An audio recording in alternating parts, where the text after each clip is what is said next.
For more than a decade, if you followed the silver market, there was one villain in the story, one name that everyone pointed to as the great price suppressor, J.P. Morgan Chase. They were the ones who always seemed to be shorting the market, always holding it down. But what if that entire story, the one we all thought we knew, was just a cover? What if it was the setup for one of the biggest financial pivots in modern history? Welcome to the Bullion Signal Podcast, where we look at the macro trends and the precious metals that can help you protect your wealth. Today, we're diving deep into a stunning theory about a great silver betrayal that might already be underway. If you find this analysis valuable, make sure you're subscribed to the Bullion Signal Podcast so you never miss an update. This one sentence right here, it gets to the very heart of the theory we're unpacking today. The idea is really simple, but also pretty radical. It suggests that all those years of manipulation, that wasn't the actual goal. That was just step one. It was the tool they used to secretly build what could be the largest private hoard of physical silver the world has ever seen.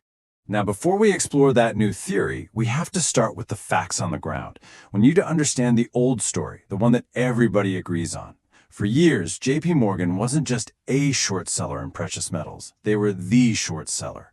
They were the most powerful, most feared player in the game. And frankly, they have the rap sheet to prove it. Yeah, that number is correct. $920 million. Almost $1 billion. That's the fine J.P. Morgan paid after admitting to manipulating the precious metals markets. And this wasn't for a few bad trades either. This was for a systematic operation that went on for 8 straight years. This wasn't an accident. The government itself called it a criminal operation. So how did they actually do it? Well, their main weapon was a technique called spoofing. And it's pretty straightforward, really.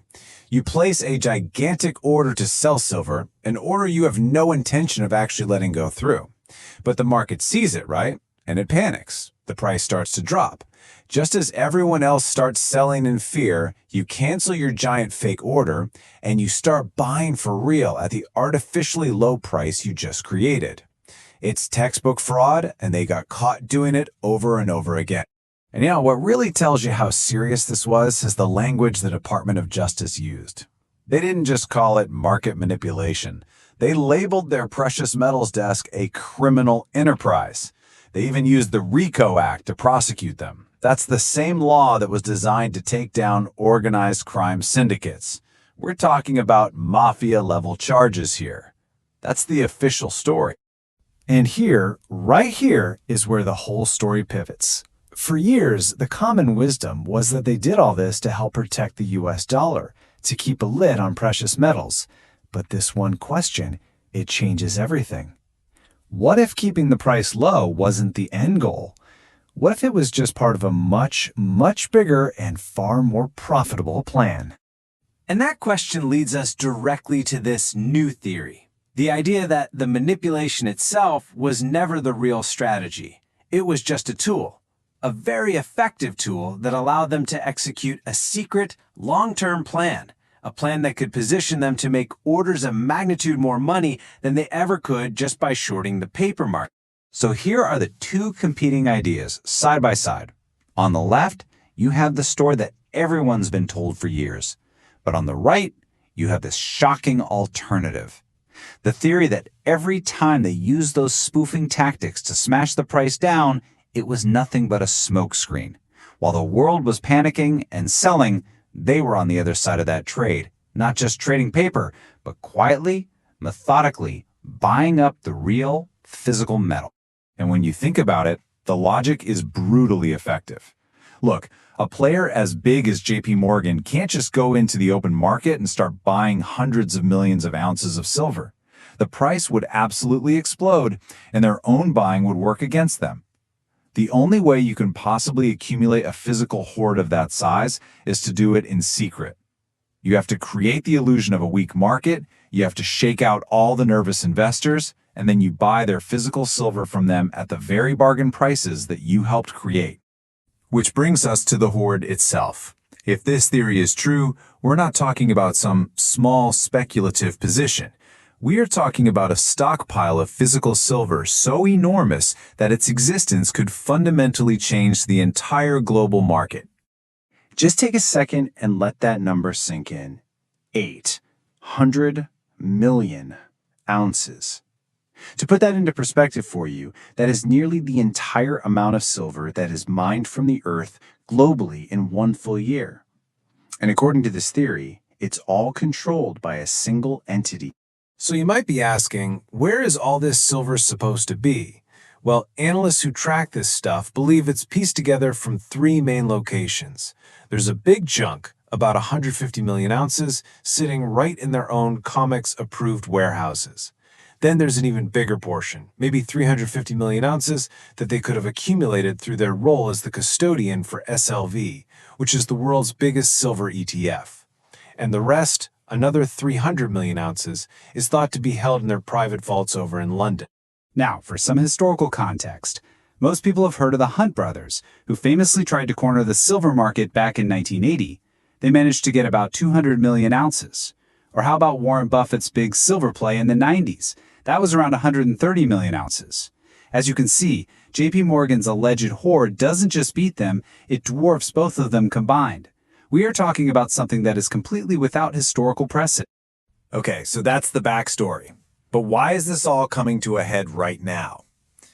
Because according to the source material, a series of events in late 2025 suggests that the long, quiet accumulation phase is officially over, and a new, much more obvious phase has just begun. It's like a switch has been flipped. What's really fascinating is how all these pieces fit together. Think about it. Over just a few months, the bank reportedly gets rid of its massive paper short position. At the same time, physical silver starts leaving the COMEX warehouses faster and faster. And then, the physical market in London practically seizes up under the strain. You see, these don't look like random, isolated incidents. They look like coordinated moves in a much larger game. And this, right here, is the bombshell. This is the key takeaway. The single biggest, most dominant short seller in silver for the last 15 years now holds no short position. Zero. None. They have completely abandoned their signature trade. This isn't just a minor shift in tactics. This is a complete 180-degree reversal of their entire public strategy. What makes this timing so critical is that this flip isn't happening in a vacuum. JP Morgan isn't just allegedly turning bullish on silver. They're turning bullish right at the very moment that a perfect storm of fundamental factors is brewing in the physical market. Let's just look at the simple supply and demand numbers. The world is consuming far more silver than the mines are producing. We're running a structural deficit. And this isn't a new thing. It's the 5th year in a row this has happened. That means every single year, the world's above-ground stockpiles are being drawn down by hundreds of millions of ounces. The market is already incredibly tight, even before you factor in what the big players are doing. And what's fueling all this record demand? Well, it's the future. It's the green energy revolution and the technology boom. Solar panels, electric vehicles, the massive data centers needed to power artificial intelligence. All of these things require enormous amounts of physical silver to function. And here's the key.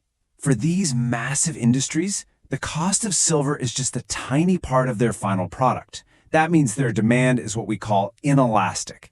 They need the silver and they're going to buy it almost no matter what the price is. This brings us back to that Hunt brothers comparison, because it shows why this situation is so different. The Hunts failed because their entire position was built on debt and paper futures contracts. When the regulators decided to change the rules of the game on them, their whole empire just collapsed. But JP Morgan seems to have learned that lesson. Their alleged position isn't in paper, it's in the physical, unleveraged metal. They own the actual asset. There are no rules you can change when you're holding the real thing. So this all leads us to the idea of a great betrayal. A betrayal of their former role in the market. The very bank that, according to the government's own case, spent years suppressing the price of silver, is now, according to this theory, in the perfect position to profit from a massive surge in that same price. They've gone from being the market's biggest enemy to potentially its biggest beneficiary. And the potential profits, well, they're just astronomical. Let's just run some simple numbers. At around $30 an ounce, their hoard is worth about $24 billion. But what if silver goes to $100? That's an $80 billion position, a profit of $56 billion. And at $200 an ounce, we're talking about a profit of over $136 billion. The financial incentive they now have to see a much, much higher silver price completely dwarfs any money they ever made keeping it low. So the bottom line of this entire theory is this: the game has completely changed.